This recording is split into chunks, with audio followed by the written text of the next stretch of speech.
खबरों की तफसील। तेलंगाना और आंध्र प्रदेश में गर्मी अपने शबाब पर है। आंध्र प्रदेश के अजला मगरबी गोदावरी, गुंटूर, प्रकाशम, नेल्लोर, कृष्णा, चित्तूर, कड़पा और कन्नूल में दर्जा हरारत 45 से 47 डिग्री दर्ज हुआ है। महकमे मौसमियात के अहदेदारों ने भी जरूरी काम से ही घरों के बाहर निकलने का मशवरा दिया है।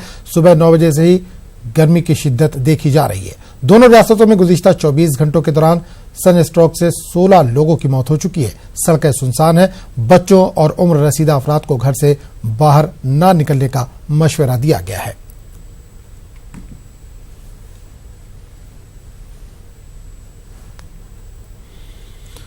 और हमारे नुमाइंदे इसहाक इस वक्त विजयवाड़ा से फोन लाइन के जरिए जुड़े हैं, उनसे बात करेंगे। इसहाक, जिस तरह की गर्मी देखी जा रही है, खासकर अगर आंध्र प्रदेश की बात करें तो किस तरह का मंजर देख पा रहे हैं इस वक्त, क्या टेम्परेचर है वहां पर? आलम जी, आज सुबह से जो है अभी पिछले दिन रियल टाइम गवर्नेंस जो है ना गवर्नमेंट का, वो बोला था कि 6 तारीख से 10 तारीख तक पूरी तरह से यहाँ पे विजयवाड़ा से आंध्र प्रदेश के पूरे जो जिलों हैं वहाँ वेस्ट गोदावरी, गुंटूर, प्रकाशम और नेल्लोर यहाँ पे ज्यादा तादाद में दर्जे हरारत रिकॉर्ड होने का पहले बताया गया था। उसी दौरान आज सुबह से 8 बजे से ही गर्मी चालू हो गई। उसके बाद 12 बजे जो है ना अब यहाँ 47 डिग्री सेंटीग्रेड रिकॉर्ड है। अभी देखिए गन्नावरम में इसी तरह का है, जहाँ ऑफिशियल गन्नावरम से रिपोर्ट लेती है गवर्नमेंट, वहाँ पे देखा गया तो आज 12 बजे जो है ना 47 डिग्री सेंटीग्रेड का रिकॉर्ड हुआ। और उसके बाद जो है ना वेस्ट गोदावरी, गुंटूर, प्रकाशम और नेल्लोर यहाँ पे गर्मी और हवाएं भी चल रही है, जिसके कारण लोगों को बाहर आने में बहुत मुश्किल हो रही है। और गवर्नमेंट जो डिस्ट्रिक्ट कलेक्टर्स और जो अफसर है वो भी बोल रहे हैं कि अगर जरूरत है तभी आना बाहर, नहीं तो शाम के 4-5 बजे तक ना आने के लिए कहा गया। और ये जो है ना कल तक और एक 24 घंटे तक ये रहने की हिदायत दी गई कि पूरी तरह से अच्छा देख ले कि पूरे रहे। और कृष्णा के और चित्तूर, कड़पा, कन्नूल में यही स्थिति बताई जा रही है कि हाँ वहाँ भी गर्मी और जो शिद्दत बहुत ज्यादा होगी और दर्जे हरारत जो है ना वहाँ भी बढ़ता जा रहा है। सुबह को 11 बजे और 12 बजे, अब ये 4 बजे तक ज्यादा रहेगा।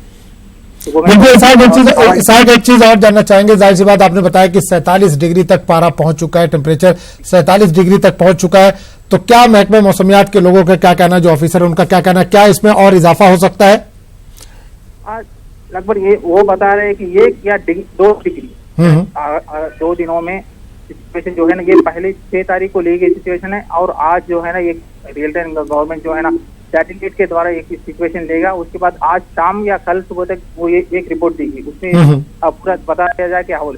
परसों आया तो तूफान और जो है ना पानी का कमी, जो नदियों में कृष्णा नदी और बाकी नदियों में पानी की कमी और झाड़ कम हो जाने के तहत से ये पूरा जो है ना गर्मी बढ़ जाएगी बोले।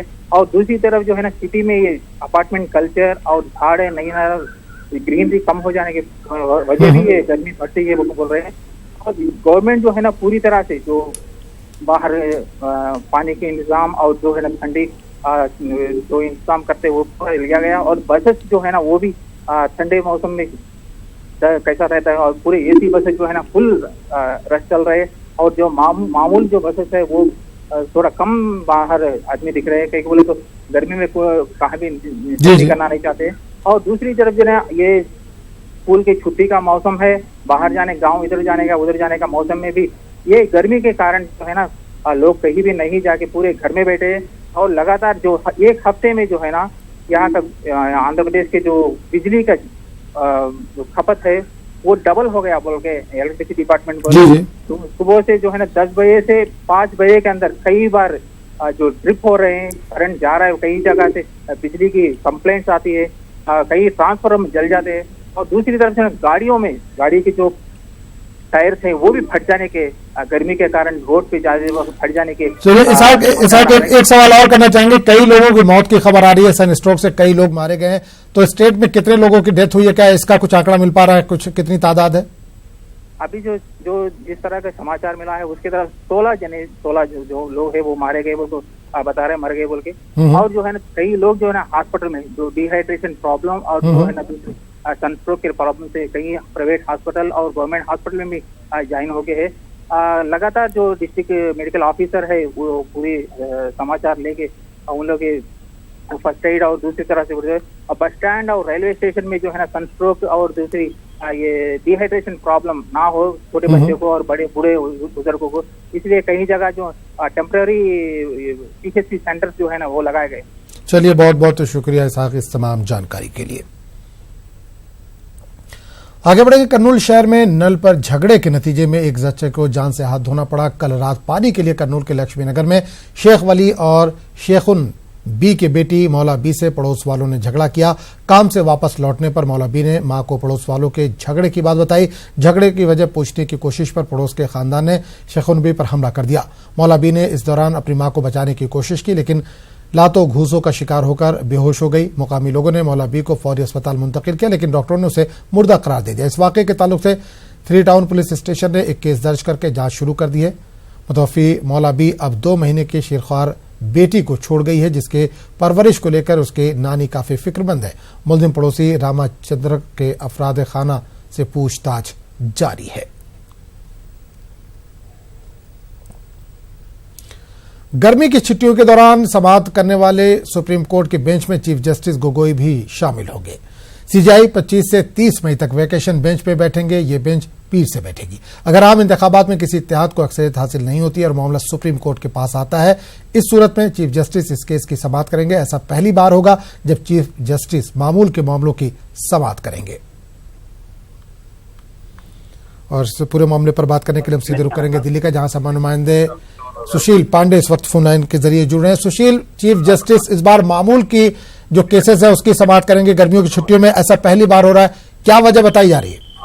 जी बिल्कुल आजम, देखिए साफ तौर से ये फर्स्ट टाइम हो रहा है जब मुख्य न्यायाधीश खुद ग्रीष्मकालीन जो अवकाश होता है उस बेंच को हेड करेंगे, और वो समय है 25 से 30 मई, यानी कि 25 तारीख से लेकर 30 मई का समय काफी अहम इसलिए माना जा रहा है क्योंकि आजम 23 मई को लोकसभा चुनाव का जो परिणाम है वो घोषित होगा, और उसके बाद जो सरकार बनाने को लेकर जो क्योस शुरू होगा उस मामले को लेकर कहीं ना कहीं महागठबंधन और बीजेपी आमने सामने होंगे। तो निश्चित रूप से कुछ ऐसी याचिकाएं सुप्रीम कोर्ट में दाखिल की जा सकती हैं, और उसी के अंदेशे को अगर देखा जाए तो चीफ जस्टिस मुक्त कहीं ना कहीं इस तमाम मामले की सुनवाई खुद स्वयं कर सकते हैं, क्योंकि 25 से 30 मई के बीच मुख्य न्यायाधीश पहली बार अपनी बेंच को हेड करेंगे। तो काफी महत्वपूर्ण मामला है और ये काफी इंटरेस्टिंग भी होगा जब चीफ जस्टिस खुद इस बार ग्रीष्मकालीन अवकाश में वो अपने बेंच को हेड करेंगे। कई ऐसे मामले पहले भी देखे गए हैं, लेकिन वो मामले आजम काफी इम्पोर्टेंट होते हैं तभी चीफ जस्टिस बैठते हैं, और उनके विवेक पर डिपेंड करता है कि वो बैठेंगे या नहीं बैठेंगे। मैं आजम आपको याद दिलाऊं कि जब पिछले साल कर्नाटका में चुनाव बनाने का मामला था तो रातों रात बेंच को मामले की सुनवाई करना था, तभी मामला चीफ जस्टिस के पास गया था, लेकिन चीफ जस्टिस ने उस मामले की सुनवाई ना करके मामले को जस्टिस सीकरी के पास भेज दिया था। तो ये काफी अहम होगा कि इस बार चीफ जस्टिस खुद बेंच को हेड करेंगे, और ऐसे समय पे हेड करेंगे जब सरकार बनाने को लेकर जो तमाम जो बड़ी पार्टियां हैं उनमें जद्दोजहद होगी। जी चलिए सुशील, बहुत बहुत शुक्रिया इस तमाम जानकारी के लिए आपका। और इस वक्त हम सीधे रुख करेंगे रोहतक, जहां वजीर-ए-आज़म नरेंद्र मोदी एक रैली से खिताब कर रहे हैं। भाई और बहनों, जब सिर्फ एक ही वंश, एक ही परिवार का मान सम्मान सर्वोपरि बन जाता है, तब दूसरे के मान सम्मान की चिंता नहीं होती है। यही योगदान कांग्रेस का भारतीय राजनीति में रहा है। ऐसे परिवार है जहां भ्रष्टाचार ही संस्कार है, और हरियाणा तो इसका भुक्त भोगी रहा है। रोहतक और गोहाना की वैसे तो रेवड़ियां बड़ी मशहूर है, रोहतक और गोहाना की रेवड़ियां बड़ी मशहूर है। मैं यहां था तब तो खाता था, लेकिन गुजरात गया तब भी यहां के पुराने दोस्त मुझे भेजते थे, और दिल्ली पीएम बन के आया तब भी भेजते हैं। यहां की रेवड़ियां तो मशहूर है, लेकिन कांग्रेस की सरकार यहां नौकरियां रेवड़ियों की तरफ बांटती थी और रेवड़ियों की तरफ बेचती भी थी। मनोहर लाल जी की सरकार ने पूरी पारदर्शिता से काम करते हुए हरियाणा के नौजवानों को धोखा देने वाले कांग्रेस के इस खेल को बंद कर दिया है।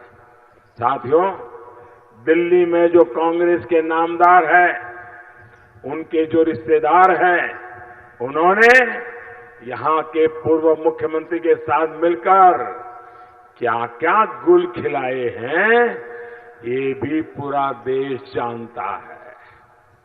किसान की जमीन कौड़ियों के दाम पर हड़प ली और फिर उस पर भ्रष्टाचार की खेती की गई है। आज ये जितने भी नामदार हैं, सबके सब बेल पर हैं, जमानत पर हैं, लेकिन आने वाले 5 वर्ष में आपने मुझे 5 साल का मौका दिया, वो दरवाजे तक पहुंच गए हैं। दूसरे 5 साल का मौका दीजिए, देश को लूटने वाले जेल के अंदर होंगे। भाई और बहनों, किसान के साथ साथ कांग्रेस ने हमारे जवानों को भी नहीं छोड़ा। चाहे 1 रैंक 1 पेंशन हो, शहीदों के लिए नेशनल वॉर मेमोरियल हो, पुलिस मेमोरियल हो, कांग्रेस ने सभी को धोखा दिया। हमारी सरकार ने ये सारे काम और सम्मान हमारे जवानों के लिए, शहीदों के लिए और उनके परिवार के लिए किए हैं। यही कारण है कि राष्ट्र रक्षा और राष्ट्र नीति को लेकर ये कभी बात नहीं करते। राष्ट्रीय सुरक्षा को लेकर इनके जो कर्म रहे हैं, वो भी सदैव इनके साथ रहने वाले हैं। भाई और बहनों, यहां पानीपत में समझौता ब्लास्ट हुआ तो पाकिस्तान के आतंकियों को भगा दिया गया और निर्दोष लोगों को फंसा दिया गया। कांग्रेस के दरबारियों ने जोर जोर से चिल्लाना शुरू किया कि ये हिंदू आतंकवाद है। साथियों, हजारों वर्षों की हमारी सनातन परंपरा को बदनाम करने की कांग्रेसी साजिश को इस बार फिर करारा जवाब मिलने वाला है। साथियों, खबरों का सिलसिला जारी रहेगा, लेकिन एक मामला मालिकाना हुकूक की। बाबरी मस्जिद मालिकाना हुकूक मामले में सुप्रीम कोर्ट ने आज समाअत की। अदालत के जरिए तश्कील दी गई मुसालहती कमेटी ने अपनी पेशरफ्त रिपोर्ट अदालत को सौंप दी और अदालत से मजीद वक्त मांगा। अदालत ने कमेटी की अपील को मान लिया और उसे 15 अगस्त तक का वक्त दे दिया है। अदालत ने कहा कि मामला तवील अरसे से इल्तवा में है, ऐसे में अगर कमेटी पुरुम्मीद है तो वक्त देने में कोई हर्ज नहीं है। कमेटी की रिपोर्ट पर तबसरा करते हुए बेंच ने कहा कि कमेटी पुरुम्मीद है। बेंच ने फरीकैन को 30 जून तक एतराजात कमेटी के सामने रखने की इजाजत दी है। और मुस्लिम फरीक के वकील MR शमशाद से हमारे नुमाइंदे खुर्रम शहजाद ने खास बातचीत की। राम मंदिर बाबरी मस्जिद मामले में आज सुनवाई हुई है। कोर्ट ने 15 अगस्त तक का वक्त दे दिया है मीडिएशन के लिए। हमारे साथ मुस्लिम पक्ष के वकील MR शमशाद साहब हैं। शमशाद साहब, पहली टिप्पणी कीजिए, क्या आप लोग क्या इस फैसले से खुश हैं? देखिए, मीडिएशन ऑर्डर हुआ था मार्च में और हमने ये कहा था हमें कोई प्रॉब्लम नहीं है, हम मीडिएशन में पार्टिसिपेट करेंगे और मीडिएशन में हमने पार्टिसिपेट किया है। मीडिएशन में डिलिबरेशंस हुए हैं। अगर मीडिएटर्स को ये लगा कि इसमें ज़्यादा वक्त की ज़रूरत है तो इसमें ऑब्जेक्शन की कोई स्कोप नहीं है और किसी को ऑब्जेक्ट नहीं करना चाहिए। मीडिएशन चलना चाहिए, हमें कोई इसमें ऑब्जेक्शन नहीं है। हिंदू महासभा पहले इस पर एतराज़ कर रही थी कि ये मीडिएशन नहीं होना चाहिए, लेकिन फिर वो शामिल हुए। देखिए, चूंकि मीडिएटर्स के पैनल को सुप्रीम कोर्ट ने अपॉइंट किया था तो सारी पार्टीज को बोनाफाइडली शामिल होना चाहिए और अपनी बात कहनी चाहिए और मुझे नहीं लगता कि उनको भी इस पर कोई ऑब्जेक्शन होना चाहिए। अगर ऑब्जेक्शन है तो वो उनका मामला है। कम से कम मुस्लिम पार्टीज को इस बात पे कोई ऑब्जेक्शन नहीं है कि वक्त क्यों बढ़ाया गया। जो भी मीडिएटर्स के पैनल को जितना भी वक्त चाहिए उतना वक्त दिया जाना चाहिए। देखिए, हर पार्टीज ने अपने मौक़िफ़ रखे हैं और हर पार्टीज ने कुछ न कुछ सॉल्यूशन की बात करी है। ये एक मीडिएशन पैनल के सामने ये सब बात हुई है, ये सब अभी पब्लिक डोमेन में आना ठीक बात नहीं है। इसमें पेशरफ्त हो रही है, अगर सॉल्यूशन हो जाता है तो इससे अच्छी और क्या बात हो सकती है। आप लोग खुश हैं मतलब इस पूरे प्रोसेस से और सारी चीज़ों से? देखिए, खुशी और नाराजगी की कोई बात नहीं है। अब मीडिएशन चल रहा है, मीडिएशन में हम लोग पार्टिसिपेट कर रहे हैं, हम लोग अपनी बात रख रहे हैं। जो भी उसके प्रॉस एंड कॉन्स हैं उसको उस तरह से रखा जा रहा है और आगे चल रहा है मामला और आगे भी पार्टिसिपेट करेंगे। पहले एतराज़ किया जा रहा था कि इंसाफ को नहीं होना चाहिए, जैसे श्री पर एतराज़ किया गया, इस तरह की कोई बात नहीं है। देखिए, वो एतराज़ात अपनी जगह हैं। अब वो क्या हो रहा है वो मीडिएशन पैनल के अंदर की बात है, उसको हम यहाँ डिस्कस नहीं करेंगे। बहुत बहुत शुक्रिया। तो ये थे एमआर शमशाद, मुस्लिम पक्ष के वकील, जिन्होंने साफ तौर पर कहा है मीडिएशन में खुशी और नाखुशी की कोई बात नहीं है, जो हो रहा है बेहतर तौर पर हो रहा है और सारे लोग जो है सुप्रीम कोर्ट के फैसले को मान रहे हैं। कैमरामैन सत्यप्रकाश के साथ खुर्रम शहजाद, न्यूज़ 18 दिल्ली। और हिंदू महासभा के वकील समा नुमाइंदे सुशील ने बात की। सुप्रीम कोर्ट ने मध्यस्थता के लिए फिलहाल विष्णु शंकर जैन है, हिंदू महासभा की वकील हैं।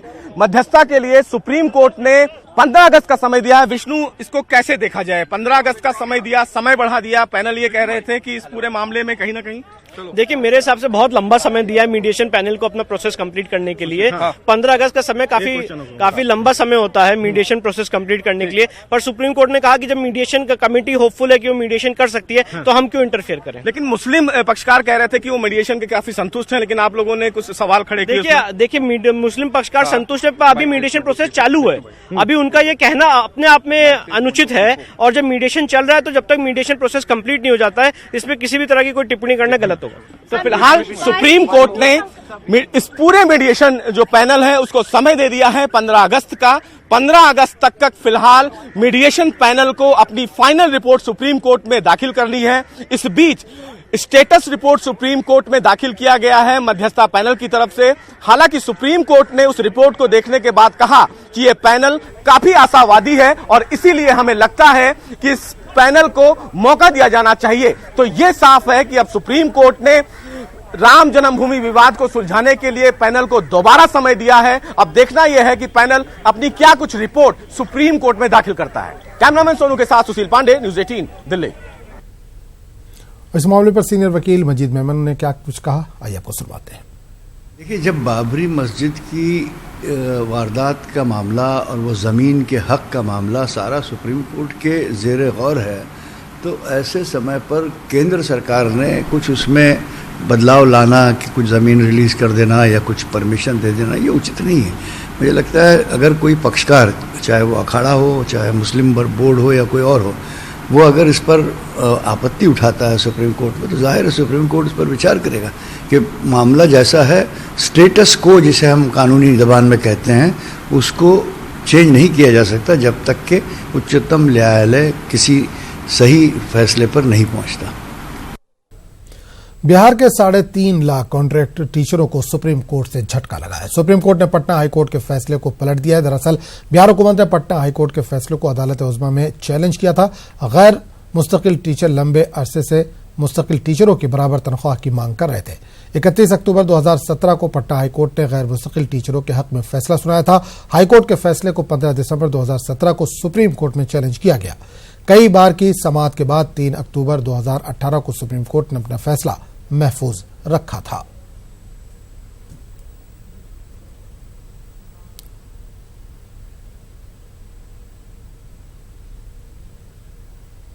कोर्ट से बिहार नियोजित शिक्षकों को बड़ा झटका लगा है। सुप्रीम कोर्ट ने 3.5 लाख नियोजित शिक्षकों को लेकर जो अपील बिहार सरकार ने यहां फाइल किया था, उस अपील को फिलहाल खारिज कर दिया है और बिहार सरकार को बड़ी राहत सुप्रीम कोर्ट से मिली है। राकेश मिश्रा हैं जो फिलहाल नियोजित शिक्षकों की तरफ से अपीयर हुए थे। इस फैसले को राकेश जी कैसे देखा जाए, कितना बड़ा झटका शिक्षकों को है? निश्चित तौर पर झटका बड़ा है।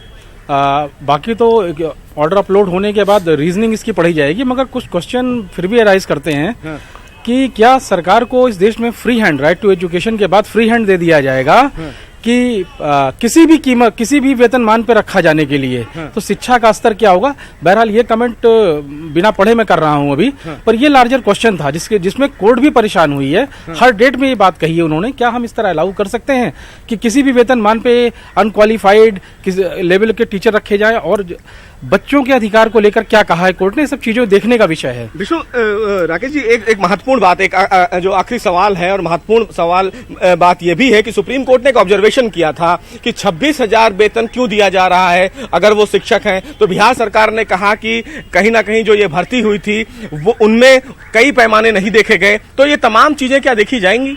निश्चित तौर पर जजमेंट काफी बड़ा लग रहा था जो जस्टिस ललित के हाथ में था। उन्होंने जजमेंट दिया है और जस्टिस सप्रे उससे काउंटर कर रहे हैं सिर्फ, और उन्होंने अपने फर्स्ट पैरा में तारीफ भी की है जस्टिस ललित की रीजनिंग की। अब ये देखना होगा, मोस्ट प्रोबेबली आधे से हमारे लिए बड़ा झटका है, आधे से 1 घंटे में अपलोड हो जाएगा, पर इसका रिव्यू भी निश्चित तौर पे करेंगे और उसमें भी जाएंगे। तो फिलहाल ये लोग इस फैसले को सुप्रीम कोर्ट में पुनर्विचार याचिका दाखिल करेंगे, लेकिन एक बड़ा झटका फिलहाल नियोजित शिक्षकों को सुप्रीम कोर्ट से लगा है। सुप्रीम कोर्ट ने पटना हाई कोर्ट के उस फैसले को पलट दिया है जिस फैसले में पटना हाई कोर्ट ने कहा था कि तमाम नियोजित शिक्षकों को समान काम के आधार पर समान वेतन दिया जाना चाहिए। कैमरामैन सोनू के साथ सुशील पांडे, न्यूज 18 दिल्ली।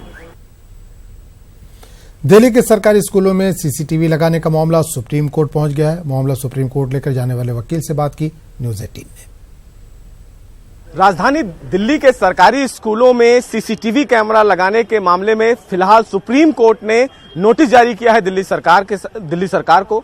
हमारे साथ वरिष्ठ एडवोकेट हैं, हम इनसे जानने की कोशिश करेंगे। नोटिस सुप्रीम कोर्ट ने आज इशू किया है एक पिटीशन पर जो दिल्ली सरकार की डिसीजन को चैलेंज करती है 1.5 लाख कैमरा लगाने के लिए दिल्ली के क्लासरूम्स में, प्राइवेट और गवर्नमेंट स्कूलों में।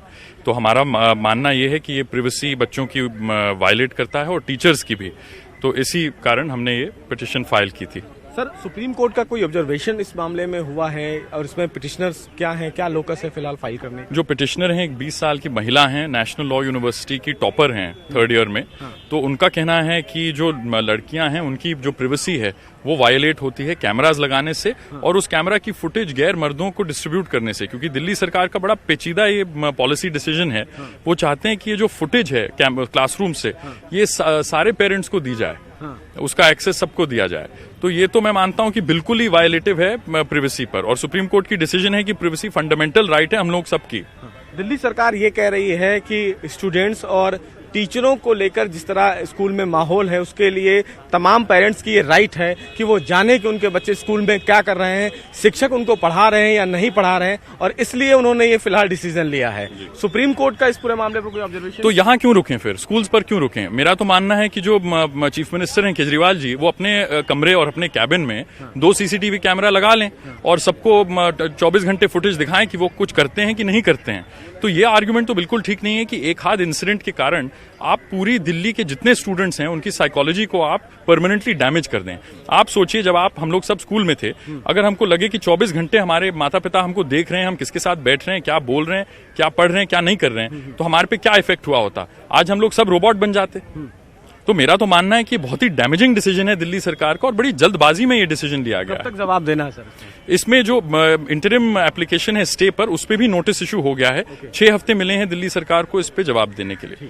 तो फिलहाल सुप्रीम कोर्ट ने इस पूरे मामले पर नोटिस जारी किया है दिल्ली सरकार को। याचिका दाखिल करके राइट टू प्राइवेसी का उल्लंघन बताया गया है तमाम क्लासरूम में सीसीटीवी लगाने को। अब देखना इस पूरे मामले में यह है कि दिल्ली सरकार इस याचिका पर सुप्रीम कोर्ट में आने वाले 6 हफ्ते में अपना क्या कुछ जवाब दाखिल करता है। कैमरामैन सोनू के साथ सुशील पांडे, न्यूज 18 दिल्ली। खबरनामे में फिलहाल इतना ही। अगले बुलेटिन में आपसे फिर मुलाकात होगी। आदाब।